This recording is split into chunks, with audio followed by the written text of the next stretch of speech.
curso. Todo conhecimento aqui é válido, né? Então vamos lá. Omissão de comunicação de apreensão de criança ou adolescente. Aqui já é um outro crime. Ele está se omitindo de comunicar a apreensão. Então o 231 diz o seguinte, artigo 231 do ECA: deixar a autoridade policial responsável pela apreensão de criança ou adolescente de fazer imediata comunicação à autoridade judiciária competente e à família do apreendido ou à pessoa por ele indicada. Então, professor, ele prendeu ou apreendeu o adolescente praticando ato infracional. Ou ele apreendeu o adolescente porque havia uma ordem escrita e fundamentada, né? E aí ele levou lá para a delegacia especializada e não comunicou, atenção, não comunicou à autoridade judiciária competente, que é o juiz da infância. Não comunicou à família do apreendido. Ou se ele não tem família, a pessoa por ele indicada. Pena, detenção de 6 meses a 2 anos. Vejam que todos esses crimes são crimes de menor potencial ofensivo. Vê que viola até o princípio da proporcionalidade. O legislador, colocando uma pena tão pequena, ele acaba estimulando que esse tipo de crime seja cometido, porque a punição é pequena, a autoridade olha e diz: ah, mas isso aqui é tão pequeno, isso aqui é o tiro de letra, não deveria ser assim. Mas aqui não estamos para questionar a lei, estamos para colocá-la do jeito que ela é. Aqui é uma conduta de menor potencial ofensivo. Os elementos do crime são, nós sabemos que todos esses crimes têm objetividade jurídica de proteção aos direitos da criança e do adolescente. O sujeito ativo trata-se de crime próprio, porque somente pode ser sujeito ativo a autoridade policial. Só a autoridade policial tem a obrigação de comunicar esse fato ao juiz da infância, por exemplo. Quando a lei exige que seja uma autoridade policial, eu estou diante de um crime próprio, tá? Sujeito passivo. Pois não. A autoridade policial é só o delegado ou qualquer outro agente? Veja bem, vamos dividir as tarefas. A tarefa da polícia militar é de policiamento ostensivo, tá? Então a polícia militar, ao fazer a apreensão do adolescente praticando um ato infracional, suponhamos que ele estivesse furtando.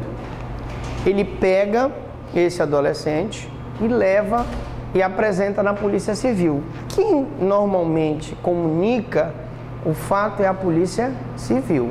Mas eu posso ter uma autoridade policial militar que apreendeu o adolescente, nem levou para a Polícia Civil e nem comunicou? Posso.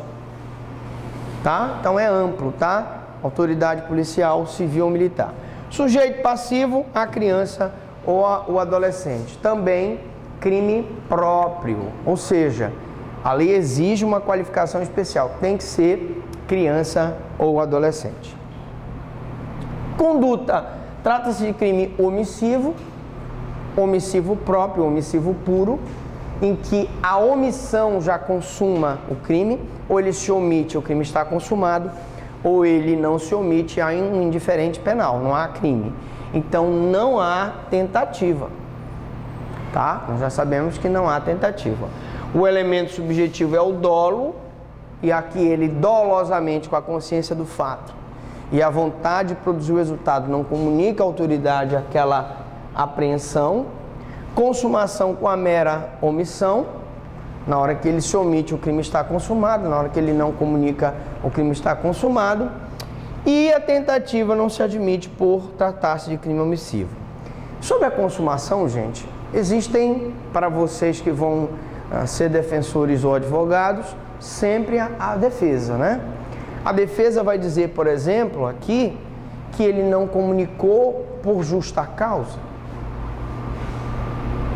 A defesa vai dizer apenas que ele demorou, mas que ele comunicou. Então tem sempre uma forma de fazer essa defesa. Qual seria o prazo, professor Franklin, para uma comunicação? Seria de 24 horas. Você disse quanto ali? Não, 24 horas seria um prazo razoável. Tá, professor, mas a polícia está fazendo a captura num município, vamos supor. Você sabe que Altamira é o maior município do mundo. Não é do Pará, é do mundo. Não existe município maior que Altamira. Imaginemos que a polícia saiu lá de Altamira e viajou até Castelo dos Sonhos. É Castelo dos Sonhos? Não é isso? Você fica a quantos quilômetros lá, mais ou menos, mano? 1.200 quilômetros. Os cabos aqui estão bom mesmo, viu? Responderam na lata, 1.200 quilômetros a sede do município. E aí, lógico, né? A polícia foi capturar o cara lá em Castelo dos Sonhos, demora, o quê? 3 dias para chegar lá, não é? Aí, lógico, que tu não vais processar o policial que ele deixou de comunicar em 24 horas. Aí também tem que ter uma responsabilidade, uma prudência na hora de fazer uma denúncia dessa. O policial se meteu lá para a floresta, atrás do adolescente que praticou aquele ato infracional, demorou 3 dias para localizar, ou 4 dias, ou 5 dias, né? Porque 3 dias é só para chegar lá. E aí, evidentemente, não haverá esse crime.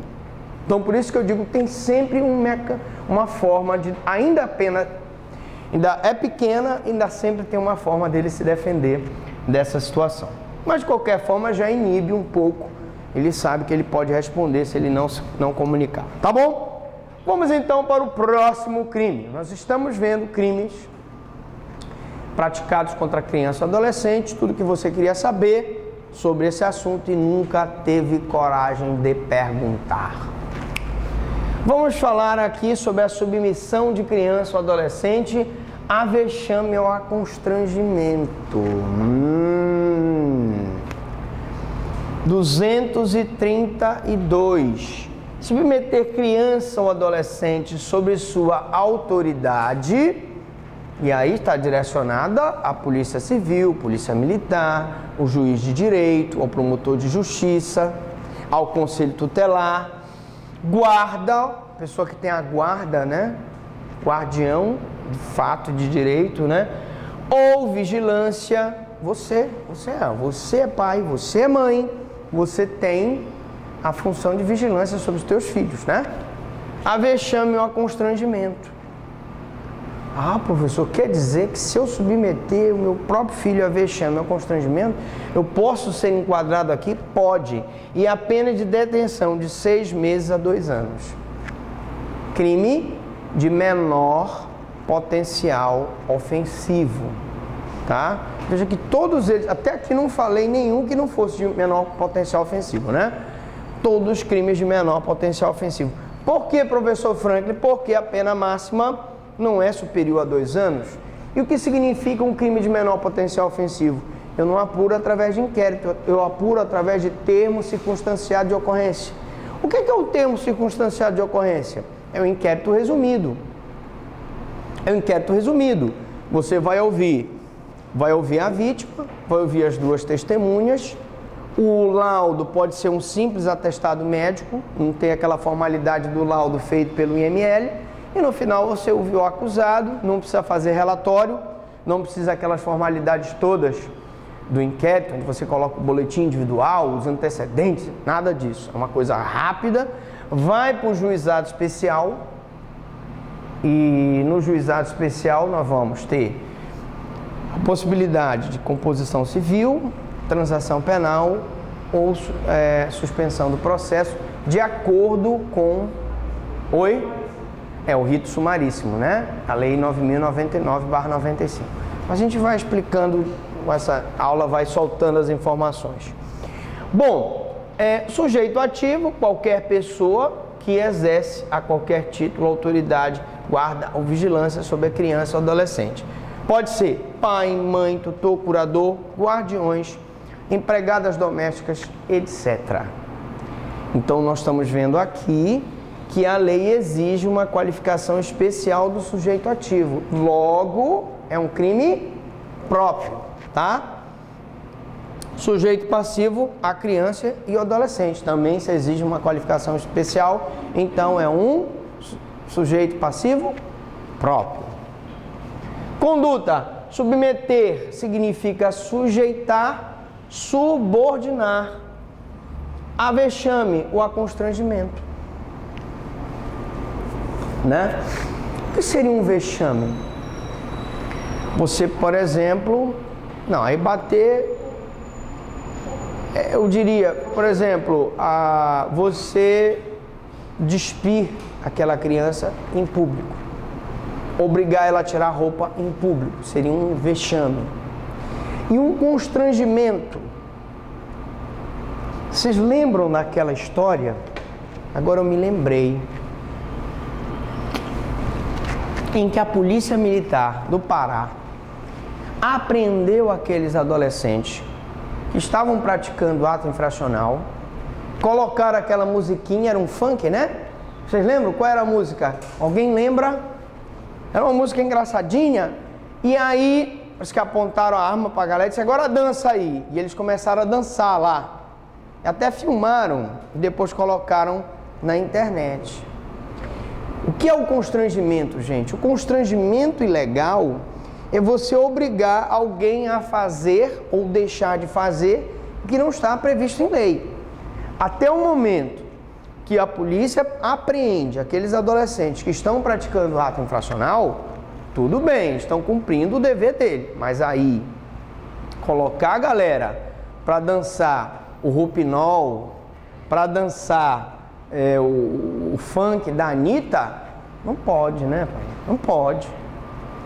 Isso é crime. Então, vexame ou constrangimento ilegal, crime.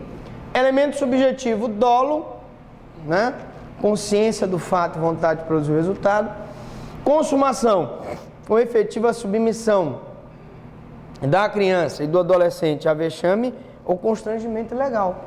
Na hora que você mandou aquela criança tirar a roupa em público, ou aquele adolescente, na hora que você apreendeu aquela galera que estava praticando ato infracional, mandou eles dançarem lá o funk da Anitta, né?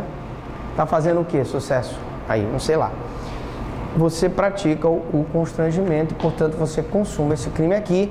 A tentativa admite-se, já que a conduta é submeter. É uma conduta comissiva. Então ele pode tentar constranger e ser impedido, né, por circunstâncias alheias à vontade do agente. Próximo crime: submissão da criança ou do adolescente à tortura. Atenção, coloquem lá, anotem. Esse crime aqui, que é o 233 do ECA, foi revogado pelo artigo 42 da Lei 9.455 de 97. Essa lei aqui, gente, é a lei de tortura. Quando essa lei foi criada em 97, tá? Ela revogou esse crime aqui. Hoje, se a criança é submetida, ou criança ou adolescente é submetida à tortura, eu não vou aplicar o 233 do ECA, eu vou aplicar o artigo 42 da Lei 9455 de 97. Beleza? Alright? Continuando. Omissão da imediata liberação de criança ou adolescente em face de ilegalidade da apreensão. Também muito comum. Aqui a conduta do delegado que recebe o alvará de soltura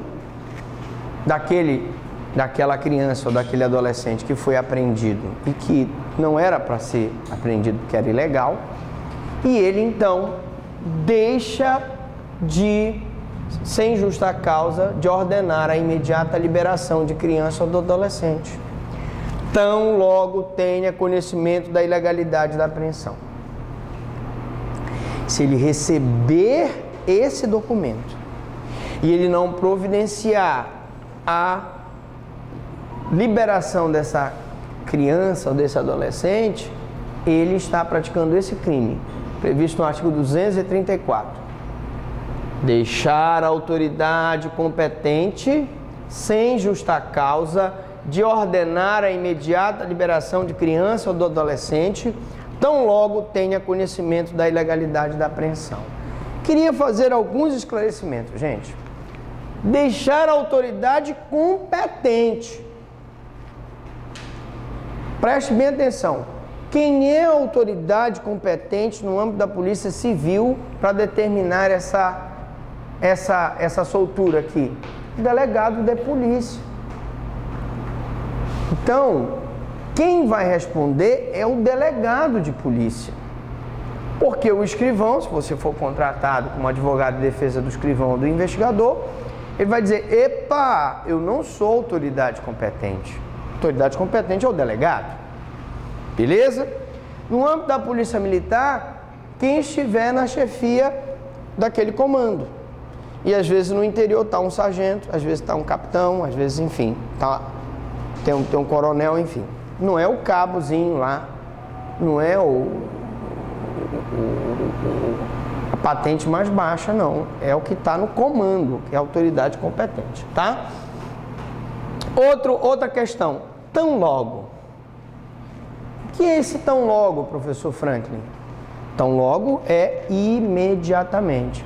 Também o entendimento é que tem que ser feito no máximo em 24 horas. Tá? 24 horas, é um prazo razoável para que ele tome conhecimento da ilegalidade da apreensão e coloque o adolescente em liberdade.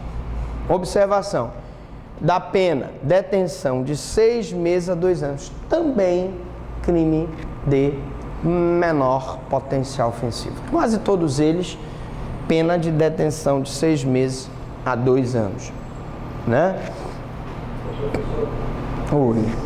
Nesse caso aí da adolescente que está apreendido e a autoridade competente tomou conhecimento de que a apreensão foi legal, porque eles vão liberar, a autoridade competente tem que mandar para 3 anos de concluir. Sim. Uma das coisas que eu vi em São Paulo e acho que deveria ser implantado em todo o país, e alguns estados já fazem, é sempre você recebeu o preso, faz exame de corpo de delito. Devolveu, faz também exame de corpo de delito.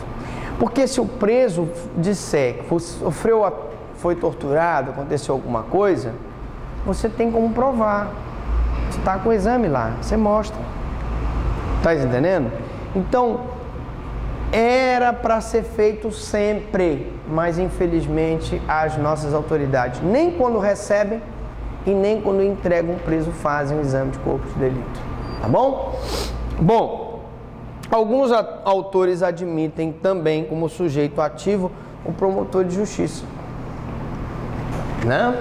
Então, omissão de liberação de criança ou adolescente faz da ilegalidade da apreensão. E aqui eu chamo a atenção que uma das acusações que foi feita contra aquela juíza lá de Abaetetuba foi de que ela tomou conhecimento de que a adolescente estava presa juntamente com os outros adultos, né?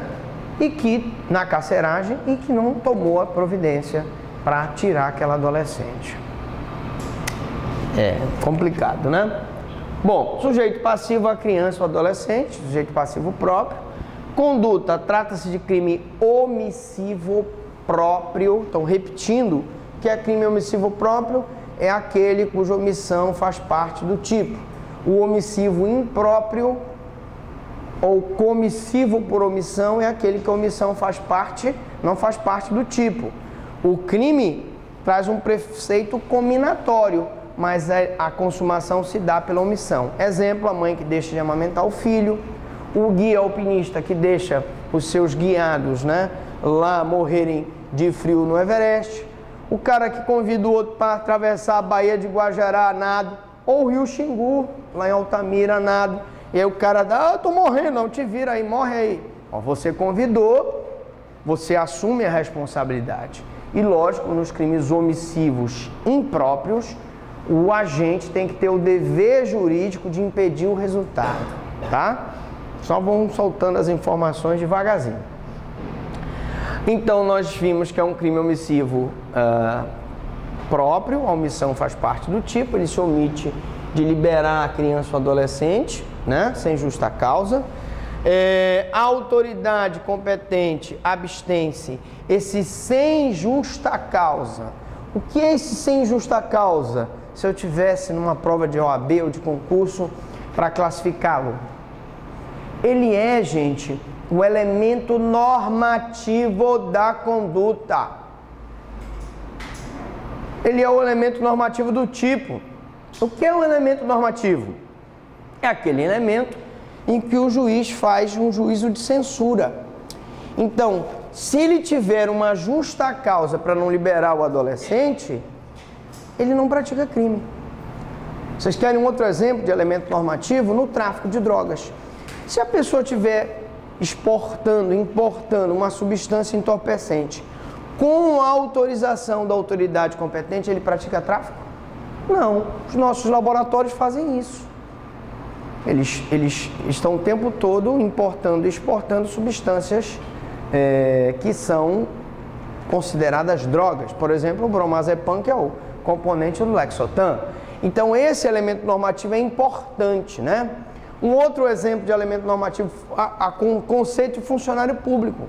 Considera-se funcionário público o agente que, mesmo sem a permanência, né, a efetividade, mesmo sendo temporário e sem remuneração, exerce função pública. Então, o elemento normativo é aquele elemento do tipo penal em que eu tenho um juízo de valor sobre ele. Se ele tem uma justa causa para não liberar o adolescente, imaginemos que é um adolescente que está jurado de morte. E se ele colocar aquele adolescente na rua, o povo vai pegar e vai fazer o linchamento daquele adolescente. Então, a autoridade segura. Vai responder por omissão de liberação? Não. Ele vai dizer, não, senhor juiz, espera aí. O senhor não pode me processar por esse crime aqui. Eu não liberei o adolescente, porque se eu liberasse, a população estava aqui em peso para poder matá-lo. Então, eu foi proteger a integridade física dele. Alright? Então, cuidado com essas coisas. Então, justa causa aqui, elemento normativo. Eu faço um juízo de valor sobre aquela expressão. Então, ele abstém-se, sem justa causa, de liberar imediatamente a criança ou adolescente ilegalmente apreendido. Na próxima aula, vamos ver ação, né, aos crimes contra a criança. Na próxima açãozinha, nós vamos ver crimes contra a criança, parte 2. Pergunta, alguma dúvida, alguma pergunta? Então, vamos dar aí o nosso pause, né? Vamos pausar aqui. E a gente volta depois dos comerciais.